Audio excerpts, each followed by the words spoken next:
Hey everyone, welcome back to the channel. In today's video, I want to share some of my top tips on how to get the most out of virtual continuing education experiences. Since in the last couple of years, it seems like that is kind of the direction that we are going, and honestly, I love it. So that's what we're doing today.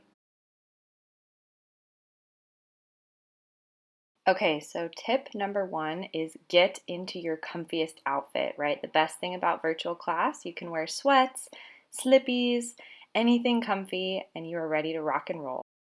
Tip number two is to set up your space. Take a few minutes to get the area where you're going to be tuning into the virtual platform ready.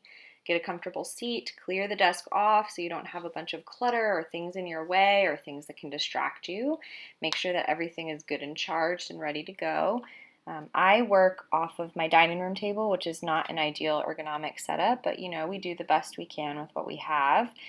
So I'm just kind of clearing room here, making sure that everything is ready to go.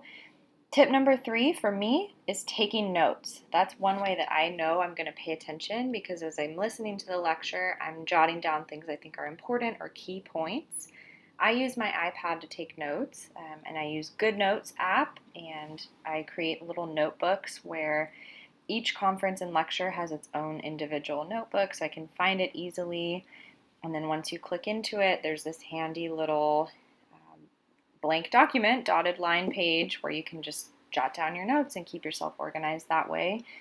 A pad of paper and a pencil will work just fine, or using a notebook. That's what I used to do before I had an iPad.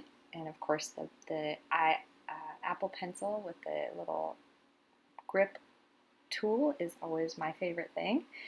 So once your space is good to go, the next tip that I have for you is clear anything out of the way that's dirty or not visually appealing. So if I look up during the lecture and I see my Instant Pot and this plate that's clean sitting on my counter, I'm going to get up, I'm going to be distracted, I'm going to try to clean up and start getting distracted by doing these household tasks. So I get everything put away. That way everything in my periphery is clear and clutter-free. And then I would also recommend, another tip would be to get a snack. So that's something important before the lecture starts so that I'm not running back and forth to my kitchen to get little munchy things to snack on. I like to keep a water bottle next to me at all times so that I can take lots of sips of water, stay really hydrated, but it also helps me stay alert. I find that cold water keeps me focused throughout the seminar, so that's something that I really like to do. And then my next tip is to avoid distractions as much as possible. So life can be hectic. It's not always possible to get yourself into a quiet room alone, away from kids or pets, family, friends, your phone, etc. Do your best. Try to find a quiet space where you're not going to get interrupted. I like to keep my phone far away where it's not even within arm's reach because otherwise I will reach for it and get on Instagram. So this is what my final setup looks like when I'm going to attend a conference or a lecture or something of that nature, a seminar.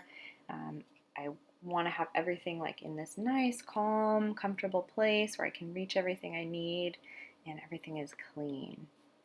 My final tip for a successful continuing education virtual experience is to take advantage of the Q&A and the chat features. The best thing about virtual continuing ed for shy people like myself is that you don't have to talk in front of a bunch of people. So you can still take advantage of the expert knowledge that you're being presented and ask the questions you want to ask.